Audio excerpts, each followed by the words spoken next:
Oh my god, the mall was all the rage when we were teenagers, right? All the rage. As far as food, you're either feeling sweet or salty. If you're feeling salty, you went to Chick-fil-A. If you're feeling sweet, then you'd go to Cinnabon. Well, today, we're going to Cinnabon.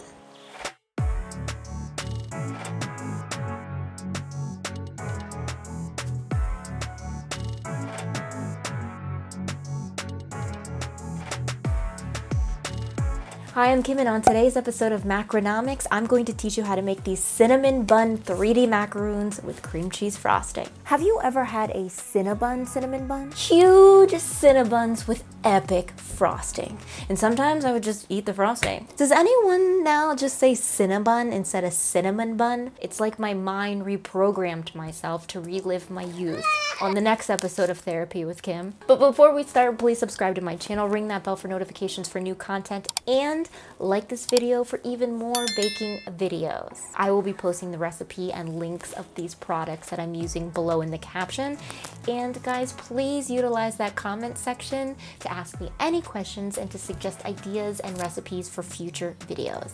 Thank you. This recipe is a little advanced today. We're making 3D macarons, and so don't get discouraged, because if you're not really sure what you're doing when you're making basic macaroons, then I wouldn't recommend this recipe yet. I would work on getting your basic macaroon perfect before you start doing things like this. Macaroon making doesn't happen overnight, so don't get frustrated with yourself. It takes a few tries, even with the best recipes. We're gonna start this as usual and make our meringue in a bowl of a stand mixer, and you can also make it in a bowl with a hand mixer. We're going to add our egg whites.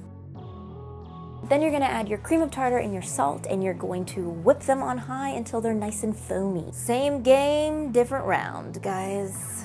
Once they're foamy, switch that speed back down to low, and we're going to slowly but all at once add our granulated sugar. Yes, meringue 101. Switch your speed back up to high and whip them until they are a stiff, firm peaks, like almost clumpy, because cream of tartar plays a part in this. Cream of tartar ensures that your meringue is stabilized without being over whipped. When you think that you've over whipped, take it a little bit further so that there's a little bit of resistance when you take the whisk to manually stir to check it, and that's when you know it's ready.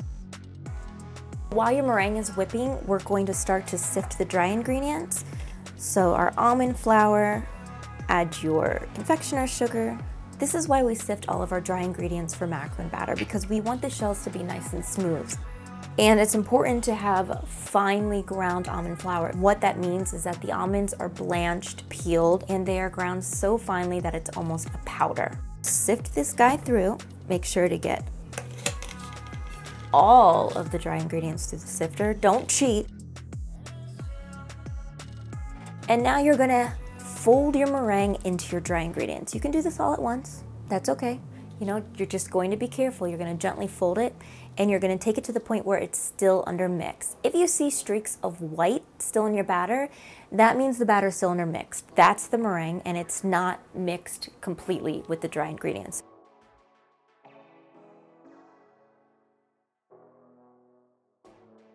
Get it to the point where it's still a little bit undermixed, but you don't see those streaks anymore.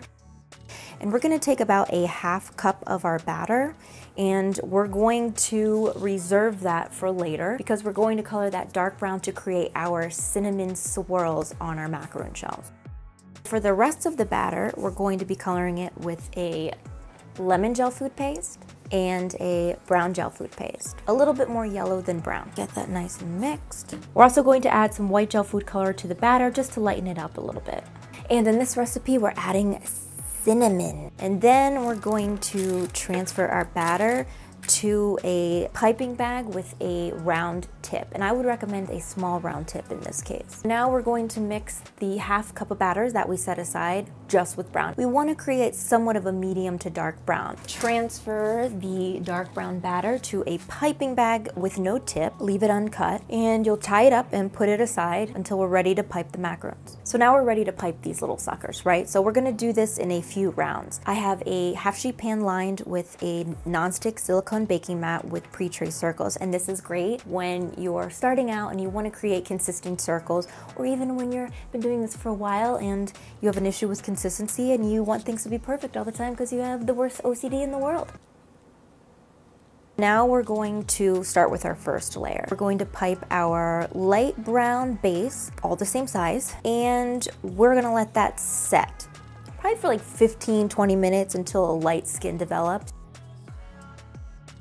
Once that skin forms, we're going to take our dark brown batter and we're gonna create a swirl on half of our French macaroons, because the other half are gonna be the bottom and we're gonna leave those as is. We're not gonna do anything else to them.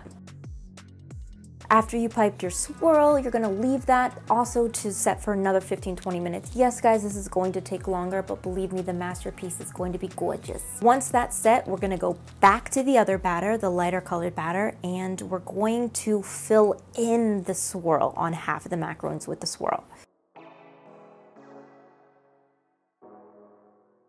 You can go back over the swirl with the dark brown macaron batter just so it's a little bit more defined.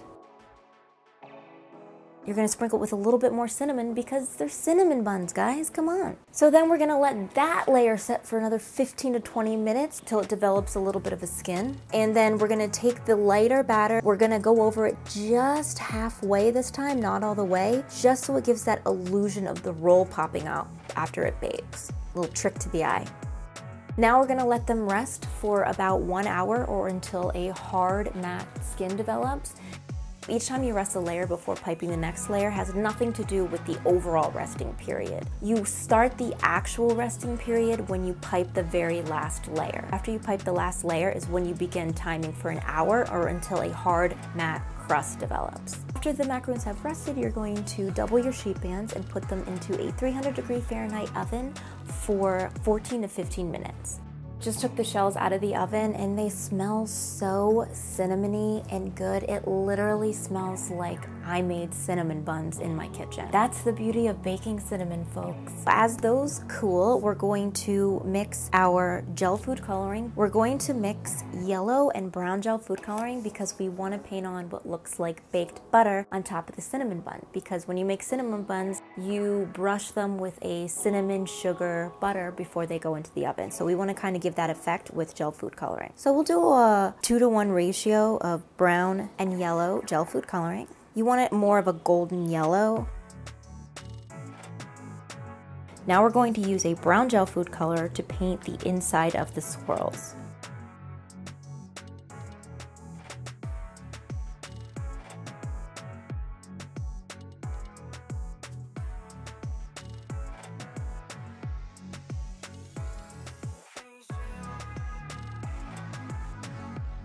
While the paint is starting to dry on top of your French macarons, we're going to make our royal icing. A royal icing is the same ingredients as a meringue, but we're using water to dilute it to make it a little bit thinner, so it's more of a liquidy icing. And that's why you never want to add water-based products to your meringues, not even with emulsifiers. Nothing water-based into your meringue, because water, as you'll see, is going to thin out the meringue, and we don't want that in our macaron batter. We'll start with an egg white. And you can add your confectioner sugar too at the beginning.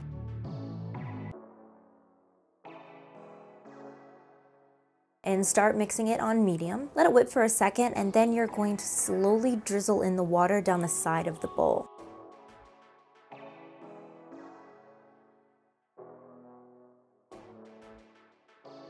Then you can turn your speed to high and let that whip up for about 10 minutes. We wanted a pretty thick consistency for a royal icing. That's how I like to do it. Then we're gonna hit it with a little bit of vanilla extract because we want the royal icing to have a vanilla flavor to it. We're gonna transfer this to a piping bag with no tip, tie up that bag, and we're gonna cut just a little bit off at the end so it's ready to pipe onto our shells. Now we're gonna pipe just like this onto the top of our shells. If it drips down, it's fine. Cinnamon buns look like this in real life, so if it drips down, don't worry, it's still a beautiful cinnamon bun. Now we're gonna let that dry while we make our buttercream.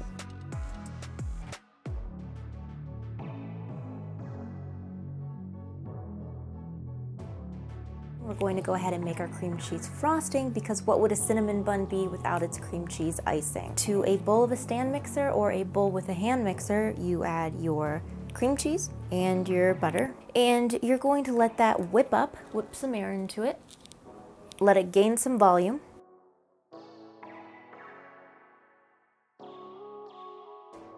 our confectioner sugar and our vanilla extract. And let that go until it's combined. And once it's combined and the confectioner sugar is not going all over your kitchen, you're gonna switch your speed to high and just let that whip until it also doubles in volume. Now we're going to fill the macaroons, and I like to give it a good helping, and then you can sprinkle a little bit of cinnamon on top of there. I know we have cinnamon in the shells, but we're gonna spice them up a little bit because this is a cinnamon bun, right? You know?